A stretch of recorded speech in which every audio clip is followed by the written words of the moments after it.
ಇದುವರೆಗೂ ಬಿಜೆಪಿಯಿಂದ ಯಾವ ನಾಯಕರು ನನಗೆ ಕರೆಯನ್ನ ಮಾಡಿಲ್ಲ. ಅಮಿತ್ ಶಾ ಸಹಿತ ಯಾರು ಕೂಡ ಕರೆ ಮಾಡಿಲ್ಲ. ಈಗ ಕರ್ನಾಟಕ ಬಿಜೆಪಿ ಲೀಡರ್ಲೆಸ್ ಆಗಿದೆ. ರಾಜ್ಯಾಧ್ಯಕ್ಷರನ್ನು ಇನ್ನೂ ರೀಪ್ಲೇಸ್ ಮಾಡಲು ಸಾಧ್ಯವಾಗಿಲ್ಲ ಎಂದು ಪ್ರಸ್ತುತ ಕಾಂಗ್ರೆಸ್ ಪಕ್ಷದ ನಾಯಕ ಮಾಜಿ ಮುಖ್ಯಮಂತ್ರಿ ಜಗದೀಶ್ ಶೆಟ್ಟರ್ ಹೇಳಿದ್ದಾರೆ. ಉಡುಪಿಯಲ್ಲಿ ಸುದ್ದಿಗಾರರ ಜೊತೆ ಮಾತನಾಡಿದರು. ಅಮಿತ್ ಶಾ ಅವರು ಜಗದೀಶ್ ಶೆಟ್ಟರ್ ಅವರಿಗೆ ಫೋನ್ ಕರೆಯನ್ನ ಮಾಡಿ ಮಾತನಾಡಿದರೆ ಎನ್ನುವಂತಹ ಗಾಳಿ ಸುದ್ದಿ ವ್ಯಾಪಕವಾಗಿ ಆಡಿರುವಂತಹ ಹಿನ್ನೆಲೆಯಲ್ಲಿ ಅವರು ಅದಕ್ಕೆ ಸ್ಪಷ್ಟನೆಯನ್ನ ನೀಡಿದರು. ಬಿಜೆಪಿಗೆ ಒಬ್ಬ ನಾಯಕ ಎಂಬುದು ಈಗ ಇಲ್ಲ. ಬೇರೆ ಬೇರೆ ಕಡೆ ಕಾಂಗ್ರೆಸ್ ನಾಯಕರನ್ನ ಬಿಜೆಪಿಯವರು ಭೇಟಿಯಾಗ್ತಾ ಇದ್ದಾರೆ. ಕರ್ನಾಟಕದಲ್ಲಿ ಬಿಜೆಪಿ ಇನ್ನು ದಯನೀಯ ಪರಿಸ್ಥಿತಿಗೆ ಹೋಗಲಿದೆ. ಬಿಜೆಪಿಯ ಒಳಗೆ ಸಾಕಷ್ಟು ಜನ ನೊಂದಿದ್ದಾರೆ, ಸಂಕಟ ಪಡ್ತಾ ಇದ್ದಾರೆ. ಬಿಜೆಪಿಯನ್ನ ಬಿಟ್ಟು ಹೊರಗೆ ಬರಲು ಬಹಳಷ್ಟು ಜನ ತಯಾರಾಗಿದ್ದಾರೆ ಎಂದ್ರು. ನನಗೆ ಬಿಜೆಪಿ ಹೈಕಮಾಂಡ್ ನಿಂದ ಯಾವುದೇ ಕರೆ ಬಂದಿಲ್ಲ. ಕರೆ ಬಾರದೆ ಈ ಎಲ್ಲ ಚರ್ಚೆಗಳು ಯಾಕೆ ಎಂದು ಪ್ರಶ್ನಿಸಿದ ಅವರು, ಕರೆ ಮಾಡಿದ್ರೆ ನಾನು ಮಾಧ್ಯಮಗಳಿಗೆ ತಿಳಿಸುತ್ತೇನೆ ಎಂದು ನಗೆ ಚಟಾಕಿಯನ್ನ ಹಾರಿಸಿದ್ರು. ಕರೆ ಬರುವ ಮೊದಲು ಯಾಕೆ ಚರ್ಚೆ ಮಾಡಬೇಕು ಎಂದ ಅವರು, ಲೋಕಸಭಾ ಚುನಾವಣೆಯಲ್ಲಿ ಕಾಂಗ್ರೆಸ್ ಜಯಬೇರಿ ಬಾರಿಸಲಿದೆ. ಕಾಂಗ್ರೆಸ್ 12ರಿಂದ 15 ಸ್ಥಾನ ಗೆಲ್ಲುವುದು ನಿಶ್ಚಿತ. ಸದ್ಯದ ಪರಿಸ್ಥಿತಿ ನೋಡಿದ್ರೆ 15ಕ್ಕಿಂತ ಹೆಚ್ಚು ಸ್ಥಾನ ಬಂದರೂ ಆಶ್ಚರ್ಯ ಪಡಬೇಕಾಗಿಲ್ಲ. ಕಾಂಗ್ರೆಸ್ ಸೇರಲು ರಾಜ್ಯದ ಎಲ್ಲಾ ತಾಲೂಕು ಜಿಲ್ಲೆಯ ಜನ ಉತ್ಸುಕರಾಗಿದ್ದಾರೆ ಎಂದರು.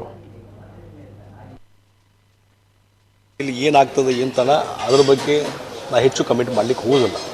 ಆದರೆ ಒಂದು ರಾಷ್ಟ್ರೀಯ ಪಕ್ಷ ಈಗ 3-4 ತಿಂಗಳಿಂದ ಚುನಾವಣೆ ರಿಸಲ್ಟ್ ಬಂದ ಮೇಲೆ ಒಬ್ಬ ಲೀಡರ್ ಆಫ್ ಅಪೋಸಿಷನ್ ಮಾಡಲಿಕ್ಕಾಗಿಲ್ಲ. ವಿಧಾನಸಭೆ, ವಿಧಾನ ಪರಿಷತ್ತು ಭಾಳ ಶೋಚನೀಯ ಪರಿಸ್ಥಿತಿಯಲ್ಲಿ ಒಬ್ಬ ರಾಜ್ಯ ಅಧ್ಯಕ್ಷನ ಬದಲಾವಣೆ ಮಾಡಿ ಹೊಸ ರಾಜ್ಯ ಅಧ್ಯಕ್ಷನ ನೇಮಕ ಮಾಡಲಿಕ್ಕೆ ಆಗಿಲ್ಲ ಅಂತಂದರೆ ಬಹುಶಃ ಯಾವ ರೀತಿ ಒಂದು ಶೋಚನೀಯ ಪರಿಸ್ಥಿತಿಯಲ್ಲಿ, ದಯನೀಯ ಪರಿಸ್ಥಿತಿಯಲ್ಲಿ ಭಾರತೀಯ ಜನತಾ ಪಾರ್ಟಿ ರಾಜ್ಯದಲ್ಲಿ ಇದೆ ಅನ್ನುವಂಥದ್ದು ಇದೊಂದು ಕ್ವಶನ್ ಮಾರ್ಕ್ ಇದೆ.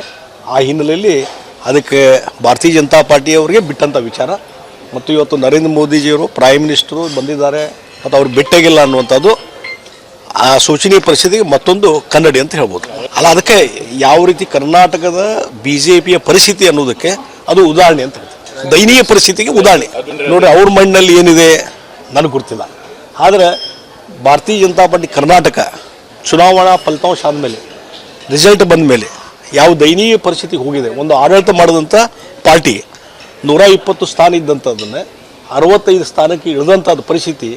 ಅದಾದಮೇಲೆ ಏನೇನಾಯಿತು, mishandling of the ticket ಇರ್ಬೋದು, ಮಿಸ್ ಮ್ಯಾನೇಜ್ಮೆಂಟ್ ಆಫ್ ದಿ ಇದು ಇರ್ಬೋದು, ನಮ್ಮಂಥ ವ್ಯಕ್ತಿಗಳನ್ನು, ಲೀಡರ್ಸ್ಗಳನ್ನು ಹೊರಗೆ ಹಾಕಿದಂಥ ಒಂದು ವಿಚಾರ ಇರ್ಬೋದು. ಇದೆಲ್ಲ ಕಾರಣದ ಸಲುವಾಗಿ ಈ ರೀತಿಯಾದಂಥ ದಯನೀಯ ಪರಿಸ್ಥಿತಿ ಬಂದದ. ಬಹುಶಃ ಇವತ್ತಿನ ಘಟನೆಗಳು ಅದಕ್ಕೊಂದು ಕನ್ನಡಿ ಅಂತ ನಾ ಹೇಳ್ತೀನಿ. ಭಾರತೀಯ ಜನತಾ ಪಾರ್ಟಿ